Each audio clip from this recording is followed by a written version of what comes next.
L'homme est capable d'aller dans les profondeurs de la terre, creuser, creuser, pour aller chercher les pierres précieuses. La Bible nous dit que même les plus grands fauves, on parle des lions, ils ne savent pas ce qu'il y a en dessous de la terre.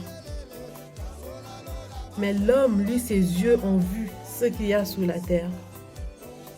Ensuite, Dieu dit,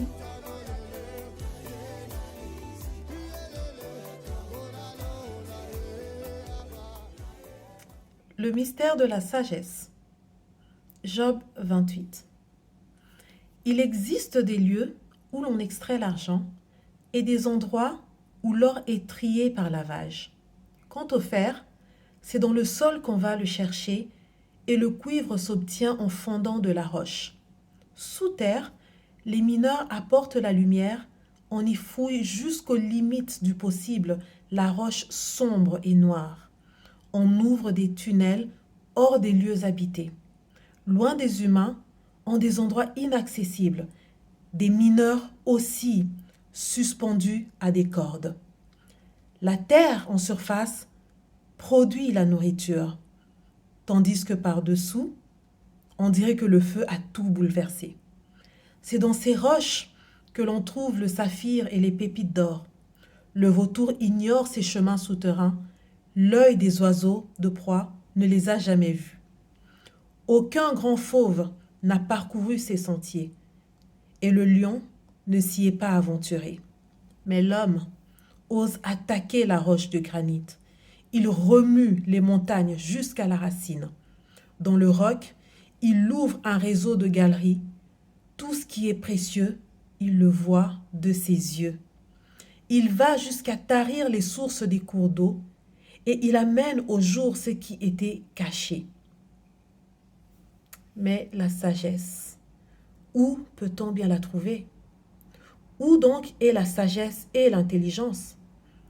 Les humains ignorent à quel prix l'estimer, car elle est introuvable au pays des vivants. Le grand océan dit, elle n'est pas ici. Et la mer à son tour, elle n'est pas chez moi. On ne peut l'acheter contre un lingot d'or, on ne peut l'acquérir contre un bon poids d'argent. Elle est incomparable face à l'or d'Ophir, à la précieuse cornaline ou au saphir. Ni le verre ni l'or n'atteignent sa valeur. On ne peut l'obtenir contre un vase d'or fin. Ne parlons même pas du corail et du cristal. La sagesse vaut mieux qu'aller pêcher des perles. La topaze éthiopienne est loin de la valoir. Face à l'or le plus pur, elle est incomparable. Mais la sagesse, d'où peut-elle provenir? Où donc est la demeure de l'intelligence? Elle reste cachée au regard des vivants, invisible à l'oiseau qui vole dans le ciel. La mort et le royaume de la mort déclarent, oui, c'est vrai, nous avons entendu parler d'elle. Mais Dieu a remarqué par où elle venait. Lui seul a su le lieu où l'on peut la trouver. Quand son regard allait jusqu'au bout de la terre et qu'il inspectait tout ce qui est sous le ciel, quand il attribuait un certain poids au vent et quand il mesurait le volume des eaux, quand il marquait une limite pour la pluie et un chemin pour les roulements du tonnerre, c'est alors qu'il vit la sagesse et l'estima.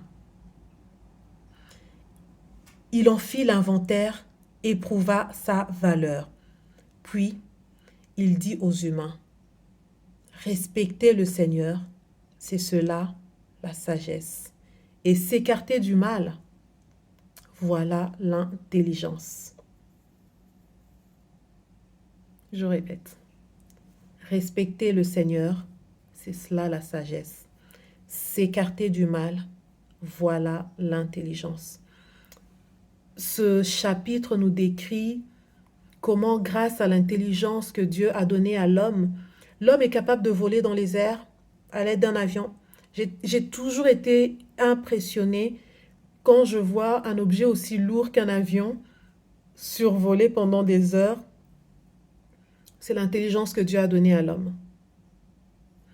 L'homme est capable d'utiliser les ressources naturelles pour vivre, pour survivre et vivre bien.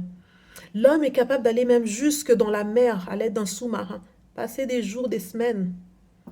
L'homme est capable d'aller dans les profondeurs de la terre, creuser, creuser, pour aller chercher les pierres précieuses. La Bible nous dit que même les plus grands fauves, on parle des lions, ils ne savent pas ce qu'il y a en dessous de la terre. Mais l'homme, lui, ses yeux ont vu ce qu'il y a sous la terre.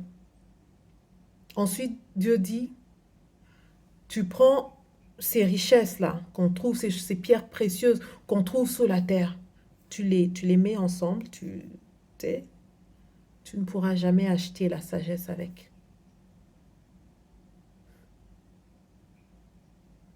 Craindre Dieu, c'est ça la sagesse. Et s'écarter du mal, c'est ça l'intelligence. Que Dieu nous aide. Voilà, pour aujourd'hui, c'était ça. Abonnez-vous si vous n'êtes pas encore abonné. J'espère que ce passage vous encourage à vous approcher davantage à Dieu. Ça veut dire que moi, quand je lis ça, je comprends que peu importe les efforts que je fournis dans ma vie quotidienne pour mon bien, c'est pas mauvais parce que Dieu nous a mis sur la terre. Il s'attend à ce qu'on vive d'une certaine façon. Mais si je ne crains pas Dieu, si je ne m'écarte pas du mal, alors je manque de sagesse et je manque d'intelligence. Peu importe ce que les gens autour de moi peuvent dire. Tout le monde peut me trouver super intelligente, super sage. Mais si je ne m'écarte pas du mal et que je ne crains pas Dieu, la parole de Dieu me déclare que je ne suis pas intelligente et que je ne suis pas sage. Comme nous savons que Dieu est vérité, nous les enfants de Dieu, notre vérité, c'est la parole de Dieu, je nous encourage à demander au Seigneur de nous aider à marcher dans la crainte de l'Éternel, à nous écarter du mal. Abonnez-vous, ce sera vraiment un honneur de vous avoir parmi nous. Et likez la vidéo, aimez la vidéo si évidemment la vidéo vous a plu et que vous pensez que ça vaut la peine d'être vu par d'autres personnes. Aimez la vidéo et partagez-la. Donc que Dieu vous bénisse abondamment. C'était un plaisir de vous avoir suivre cette chaîne et on se dit à la prochaine. Merci. Que Dieu vous bénisse.